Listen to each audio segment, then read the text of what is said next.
محکمہ تعلیم کیچ کے زیر اہتمام یونیسیف کے تعاون سے ضلع کیچ میں اسکول داخلہ مہم برائے سال 2026 کے سلسلے میں ایک آگاہی واک کا انعقاد کیا گیا۔ آگاہی واک کی قیادت ڈسٹرکٹ ایجوکیشن آفیسر کیچ امجد شہزاد کر رہے تھے۔ آگاہی walk government boys modern high school تربت سے ہوتی ہوئی پریس کلب کے سامنے پہنچا۔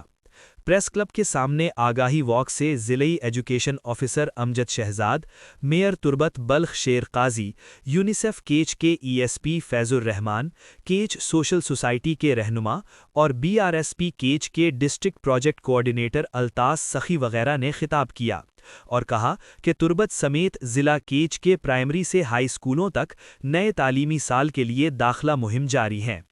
انہوں نے والدین سے اپیل کی کہ 4 سے 6 سال کی عمر کے وہ بچے جو ابھی تک اسکول میں داخل نہیں ہیں یا داخل ہونے کے باوجود تعلیم جاری نہیں رکھے ہوئے ہیں، انہیں فوری طور پر قریبی سرکاری اسکول میں داخل کرایا جائے تاکہ وہ تعلیم کے زیور سے آراستہ ہو سکیں۔